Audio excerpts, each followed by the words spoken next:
Shalom, my friends. Welcome to Weekly Parsha with Yehuda. This week, it is Vayeshev. If you're getting lost in the Parshas, it's probably Vaya something. So, there's Mikates coming up soon.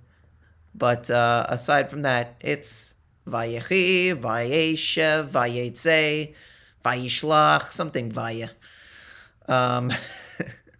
Anyway, so this is something we're all familiar with. The Parsha, which goes into the story of Joseph, right? Speaking about Joseph and his brothers, how Israel, also known as Jacob, loved Joseph more than the other sons, right? The other, the 12 tribes. So Joseph was loved the most, partly because he was the firstborn of Rachel, who, of course, we know Jacob loved more than Leah. Then we have the coat of many colors, of course. We have a whole go, go, go, go, go, Yosef musical, Technicolor Dreamcoat. This story has, inspired. It's one of the most recognizable stories in the Torah. Just about Joseph and his brothers and how there were these dreams, right? Of course, we're familiar with, and the jealousy that his brothers had because the dreams were giving the continuous theme of Joseph being superior to the rest of his brothers and his family. The first one being with the binding sheaths that were prostrating themselves to Joseph. There we have Vitish Tachaven. So that is this word, of course, as we know, is not exclusive to divine worship, as we discussed in my last video concerning Daniel 7, right? How there is no word in the Hebrew language or in Aramaic for that matter, including plach, pelach, plach, however you want to say it. There is no word for exclusive divine worship, and this is a perfect example of that. Obviously, the brothers are not worshiping, or the sheaths, according to the interpretation of the dream, are not worshiping Joseph as a divine person. And the brothers say, will you reign over us or will you govern us? They're not saying, will we worship you as a divine person? No, because they know that this word is not exclusive to divine worship. And they continue to further hate him on account of his dreams and account of his words, right? So then we have the jealousy of the superiority, and then there was another dream with celestial bodies where the sun, the moon, and the 11 stars were prostrating themselves to Joseph. And, of course, I guess the sun and the moon, I think the sun was supposed to be Jacob himself.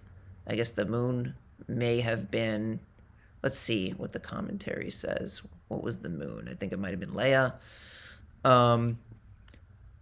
Isn't your mother already dead? Oh, wait, sorry, this isn't, yeah, we will come. Oh, maybe there's a derived here that there's no dream without meaningless components. Okay, I'm not sure what that's getting at, but anyway. So yeah, just there's an idea here that there's going to be prostration, and his father rebuked him for the dream, which is interesting. But it says he remained silent, or he kept the matter in mind, right? That's what it is. His father awaited the matter. That's what it was. Even though he rebuked him, Jacob still took it seriously, I guess you could say. So let's look at both. Okay, so then you have the pasturing in Shechem. Israel said to Joseph, are your brothers not pasturing in Shechem? So they go and pasture with him, or he goes with the brothers. And the brothers plotted to put Joseph to death. That's how much their jealousy was. And I guess the cops are coming to take someone away. Or there's some sort of emergency, chas v'shalom. But anyway, Now let us kill him. We will cast him into one of the pits, and we will say, a wild beast devoured him, and we will see what will become of his dreams. Right? So the brothers, I wonder one question I have is which brothers were the ones that were most primarily involved in this? Because you see that Reuben clearly wasn't. He wasn't one of the instigators. I want, like, it doesn't say explicitly which brothers were the more adamant about this, which is, I find that fascinating, right? Was it Naphtali? Was it Dan? Was it Zevulun? Was it Yisachar? Like, because clearly Reuben, being the firstborn, he doesn't want that to happen. He doesn't want to kill him. And he says, don't shed blood, cast him into this pit, which is in the desert, but you can do the pit part, but don't kill him. So then we'll return him to his father. It's interesting that it says his father. Like, they all have the same father, but you can see this, like, depersonalization. But Reuben's really trying to, make sure this doesn't happen, that he's not killed. And then it came to pass when Joseph came to his brothers that they stripped Joseph of his shirt. Oh, they took away his, the thing that Jacob gave to him, the fine woolen coat of which was upon him. And they cast him into the pit, and now the pit was empty, and there was no water in it. They sat down to eat a meal, and they lifted their eyes and saw, behold, a caravan of Ishmaelites. Right, Ishmaelites was coming from Gilead. And their camels were carrying spices, balm, lotus, and they're going to take it down to Egypt. So Judah decides to, he says, what is the gain if we slay our brother and cover up his blood? Let's sell him to the Ishmaelites. So Judah also does not want him to be killed. I think the explanation that was given about Reuben's thing was that he wanted to go back to the pit and rescue Joseph after they threw him in, if I am not mistaken. And I'm hoping, I don't know if it was a Rashi commentary that says that, but it says the Holy Spirit testifies for Reuben that he said this only to save him so that he would be able to come and take him out of there. He said, I am the firstborn and eldest of them all. The sin will be attributed only to me.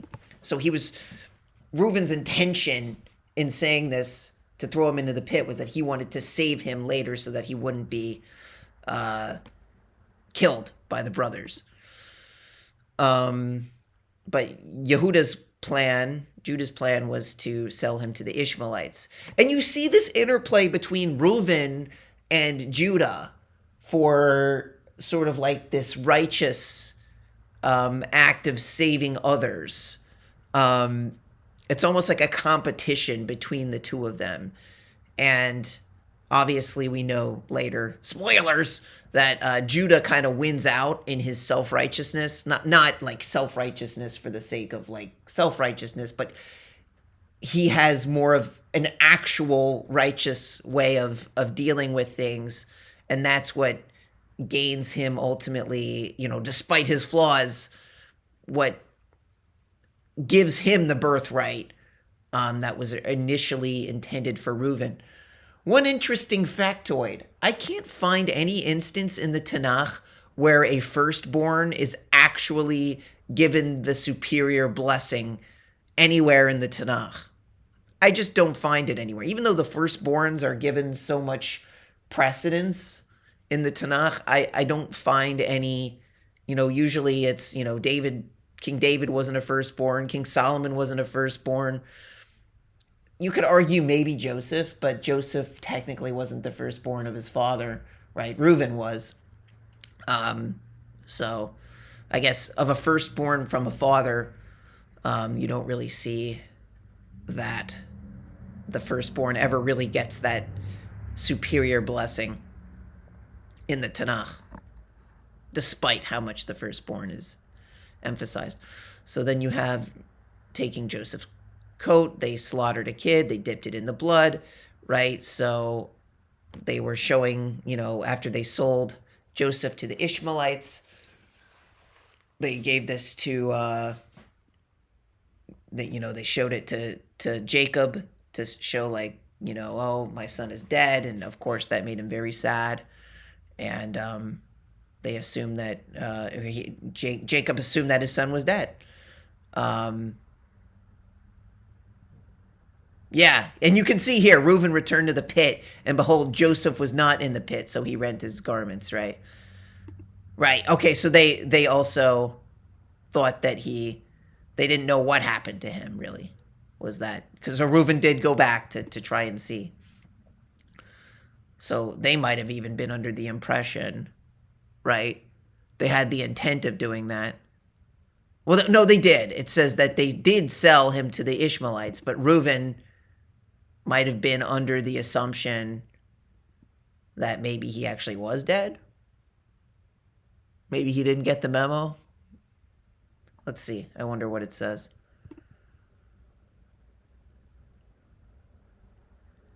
What is Reuben's reaction here?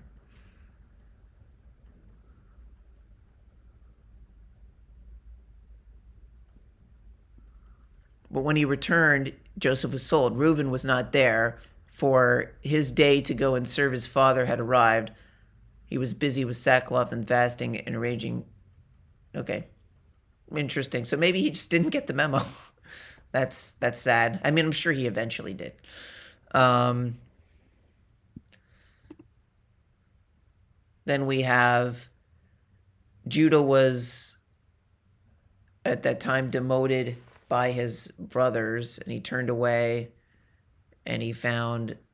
So this is the story of his sons, and Onan. Of course, we know that they died because of the misappropriation of seed, as is said. And there was supposed to be a Levirate marriage, supposed to be what is called Yivum. And of course, Onan did not, he knew that the progeny would not be his, so he wasted his seed on the ground, and that was not good. And some people use this as a prohibition against that in general. You decide. Then Judah said to his daughter-in-law Tamar, because she didn't have any, children from that, remain as a widow in your father's house until my son Shelah grows up. And so he was going to give his other son, after two of his other sons had died for doing the same thing, apparently. So Tamar was meant for Judah's son, but instead, Tamar disguised herself as a prostitute, and Judah thought she was a harlot and consorted with her. And of course, then later, she was being portrayed as a harlot, and because I guess that's what she had been doing, but Judah had to own up to his actions when they were saying that, she was doing these acts of harlotry. But then Judah being, in a position of power, he had to humble himself, though, and say, look, I was the one that consorted with her. I was complicit with this. And then she effectively became his wife. And what ended up happening was, right, it says your daughter-in-law played the harlot and she's pregnant from the harlotry. So that was what she got pregnant. That's how it was revealed, was the pregnancy. So he had to own up to this because she had the signet ring and the cloak and the staff. So that was the evidence of it, and he could have denied it, but he owned up to it. And this is characteristic of what makes Judah such a righteous individual. When he sins, he owns up to it, right? King David, his descendant, did the same thing when he sinned with Bathsheba. He owned up to it. And that is a quality of a righteous individual. And I think that's the message we get from this, is that it's not that one must be completely sinless in order to be righteous. Judah was a righteous individual. King David was a righteous individual. Sinlessness is not a prerequisite for righteousness. Okay? It is a wonderful thing, but it doesn't mean that if one person sins one time that it's a blight on their entire existence and they have no way of reconciling that sin and they can never be righteous. That is not what this teaches. And that is why Judah was able to merit being the progenitor of the Messiah, the future Messiah, or King David, as we know already. So then we have his sons. We have Peretz and Zerach. Peretz, of course, becoming the first, well, not the firstborn. He was the secondborn, actually. You have an interesting thing with the hand and the crimson thread. Anyway, once again, the secondborn gets the better blessing, and because the Mashiach comes through Peretz. So firstborn always gets the short straw, ironically. So Joseph has been down to Egypt. He was brought down to Egypt. We have Potiphar. We have Joseph being able to rise through the ranks, and being blessed within the, Potiphar, who was a servant of Pharaoh, but still a significant person. Pharaoh's chamberlain. Now, Potiphar's wife, of course, we know, tried to get with Joseph because Joseph was apparently an attractive man, and Joseph tried to resist, and he did resist, and ultimately he was framed because I think his cloak she was able to take with, from him when he tried to go away. He refused. Yeah, in the house, there's no one greater than I. How can I commit this great evil and sin against God, right? So Yosef HaTzadik, that's what made him such a righteous man, was he was able to resist these sins. She grabbed his garment, so that was the evidence that she used to frame him, right? A Hebrew man came to mock us. He came to lie with me, but I called loudly, right? So she pins it on him, and of course it's her word against his. So Joseph was put into prison for this. And what ended up happening was Joseph was able to interpret dreams, of course, still. That was his get out of jail free card, so to speak. And so what ended up happening was Joseph was able to interpret the dreams of this is the famous cupbearer and the baker. And of course, the cupbearer has a dream that isn't so awful, that he's going to be freed from the prison. The baker was not so lucky. So you're probably familiar with these dreams. This meaning the 3 tendrils are 3 days, right? This is the dream of the cupbearer and the blossoming tendrils and the grapes. You will be free, right? And you'll be restored back to your position.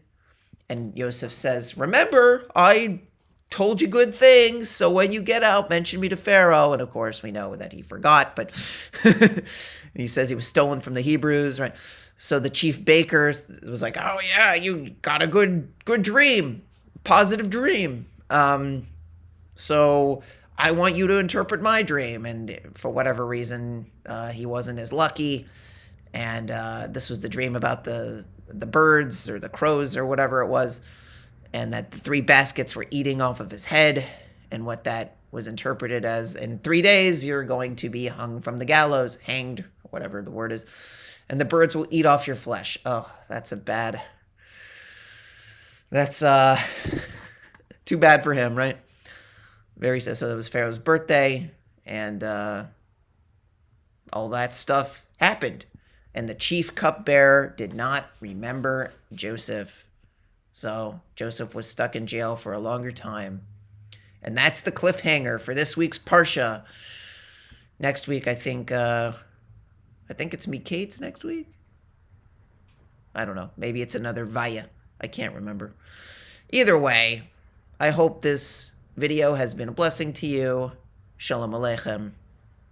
And happy Hanukah for when, well, I guess when it happens this week. When I post this, it probably will not be Hanukah yet, but for all of you who celebrate, Chanukah Sameach.